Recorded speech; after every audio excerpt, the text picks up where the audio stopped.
बिहार विधानसभा 2025 के दौरान मिली एनडीए महागठबंधन को प्रचंड जीत का धन्यवाद आज चिराग पासवान यानी कि केंद्रीय मंत्री ने दिया है।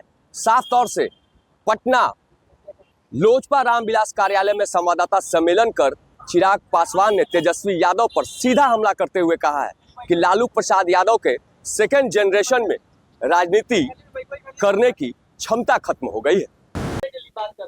हाँ, इसको किस तरह से देखते किस चीज को जातीय जनगणना के साथ है या लालू यादव की परिवार पर दो सवाल है। हाँ, आ रहा हूँ। पहला सवाल ये है कि आरजेडी ने ऑफिशियल पोस्ट किया है और परिवारवाद को लेकर सवाल खड़े किए। पहला सवाल और दूसरा सवाल साथ ही में मैं कर लेता हूँ।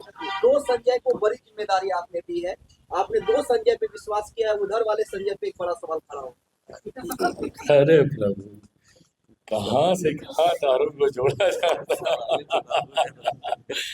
बहरहाल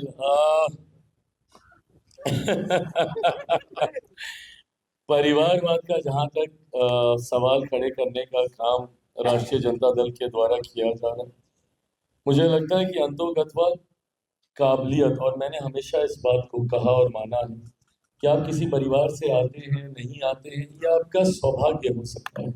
कोई हैवी वेट सरनेम आपके साथ अगर जुड़ा है, आपका सौभाग्य, बट आपकी काबिलियत नहीं है। सौभाग्य शायद आपको मौका दे सकता है, बट काबिलियत ही आपको आगे लेकर जाने का काम करेगी। ऐसे में मैं मानता हूँ कि आज मेरी पार्टी अपनी काबिलियत यहाँ तक पहुँची है। अगर चिराग पासवान में वो क्षमता नहीं होती तो रामविलास पासवान के बेटे होने की वजह से 14 में एक बार बस उनको चुनाव लड़ने का मौका मिल गया था, पर अगर 19 में जमुई की जनता ने मुझे तिगुने मार्जिन से जिताने का काम किया तो संभवतः उन 5 सालों में मेरी काबिलियत के अनुसार किए गए कामों के आधार पर था। 2021 में मेरी पार्टी को समाप्त करने के बाद अगर मुझ में काबिलियत नहीं होती तो शायद मैं पुनः पार्टी को खड़ा नहीं कर पाता। ऐसे में मैं मानता हूँ कि आप में वो काबिलियत का होना जरूरी है, वही इवेंचुअली आपको आगे लेकर जाने का काम करेगी। बहरहाल राष्ट्रीय जनता दल खुद के ऊपर, उनके ऊपर परिवारवाद के कई तरीके के आरोप लगाए जाते हैं। मुझे लगता है कि ये वो समय है जहां अपनी काबिलियत उनके परिवार के सदस्य दिखा सकते हैं। संघर्ष, कठिन परिस्थितियों में आपका संघर्ष आपकी सही पहचान कराता है। यहाँ से अगर वो निकाल देंगे तो यकीनन काबिलियत होगी, बट अगर किसी वजह से अगर वो चूक जाते हैं तो आपकी काबिलियत पर सवाल उठेंगे। मैं इस बात को जरूर कहूँगा, आंकड़े आप देखिएगा, काबिलियत अभी तक राष्ट्रीय जनता दल के सेकेंड जनरेशन के द्वारा नहीं सामने आई। 2005 तक जिस तरीके से उनकी पिछली पीढ़ी आदरणीय लालू जी, राबड़ी जी पार्टी का नेतृत्व कर रहे थे और 5 में हार जो मिली, उसके बाद से पार्टी कभी खड़ी ही नहीं हो पाई है। 2010 के परिणाम आप देखिए, राष्ट्रीय जनता दल को पुनः करारी हार मिली है। 2015 में अगर ये अहंकार जो इनके अंदर आ गया कि भाई हम बड़ी पार्टी नहीं भैया, 2015 में मुख्यमंत्री नीतीश कुमार जी के आपके साथ जाने की वजह से आपको वो परिणाम मिला, नहीं तो 2015 में भी आप 15-20 सीटों पे आप सिमट के रह जाते।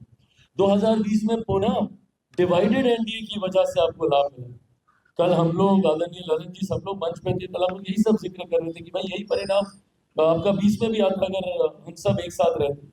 2020 में अगर यूनाइटेड एनडीए अगर आपको देखने को मिलता तो एक बार फिर से राष्ट्रीय जनता दल, और अगर निरंतरता में ये रहता तो आज तो उस पार्टी का नाम लेने वाला भी कोई नहीं रहता।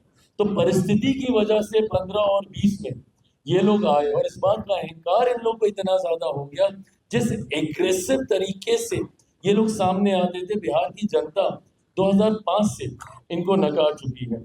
और जहां तक आपने नाम का जिक्र किया, मेरी पार्टी ने नाम से ज्यादा काम को प्राथमिकता देने की सोच रखी है।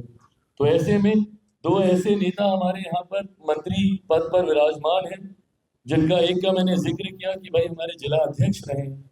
बेगूसराय में एक छोटे कार्यकर्ता की भूमिका से यहाँ तक आना, ये इनके काम को दर्शाता है। वहीं दूसरी तरफ महुआ से संजय सिंह जी, जो मेरी लोकसभा से आते हैं, ऐसे में मेरे लिए भी एक ताकत बड़ी है कि भाई मेरी लोकसभा में मुझे मजबूती देने के लिए एक और मेरे साथी वहाँ पर तैयार हुए हैं। और जिस तरीके से इन्होंने संगठन में सदस्यता प्रभारी के तौर पर एक बड़ी भूमिका निभाने का काम किया संगठन के विस्तार को लेकर, और जिस तरीके से एक प्रचंड जीत हासिल की, मुझे नहीं पता कि इस बात को कितना हम लोग एनालाइज कर पा रहे हैं, पर आदरणीय लालू प्रसाद यादव जी के बड़े सुपुत्र को ये हरा कर आए हैं। ये कोई कम उपलब्धि नहीं है ऐसे, मतलब क्या बोलते हैं उसको, जायंट किलर आए, हाँ, एक जायंट किलर की भूमिका में ये आए हैं। तो ऐसे में मेरे दोनों संजय नाम पर नहीं काम के आधार पर यहाँ पर आए हैं। बाकी अपने नाम का किस तरीके से इस्तेमाल दूसरी जगह पर कर रहे हैं उस पर मेरी कोई टिप्पणी नहीं है, वो उनका अपना इंटरनल मैटर। चाचा ने 2 बार बधाई दी है, चाचा ने 2 बार बधाई दी है, चिराग जी ने 2 बार बधाई दी है, चाचा ने बधाई दी है। मेरी सर आंखों पर उनकी बधाई जब उन्होंने मुझे गाली दी थी, मुझे चंडाल और कई ऐसे अपना खून नहीं, हाँ मैं उनका अपना खून नहीं, कई बातें कही थी, तब भी मैंने उनका आशीर्वाद, और मैंने माना है कि बड़ों की हर बात आपके लिए आशीर्वाद ही होती है, तो मैंने तब भी उसको आशीर्वाद के रूप में स्वीकार किया था। और आज तो सही में उन्होंने मुझे बधाई दी है, उनको नमन करते हुए सहज स्वीकार करता हूँ उनकी बात। चिराग जी, यहाँ पर क्या कह रहे हैं, अभी भी मान रही है कि ये सरकार 5 साल नहीं टिक पाएगी? कौन मान रही है? आने वाले दिनों में पार्टी विस्तार में ज्यादा काम करेगी। अलग अलग राज्यों में चुनाव हो रहे हैं, बंगाल के चुनाव है, उत्तर प्रदेश का चुनाव है, पंजाब का चुनाव है, जहाँ पे गठबंधन के तहत हम लोग चुनाव लड़ने की तैयारी हम लोग कर रहे हैं।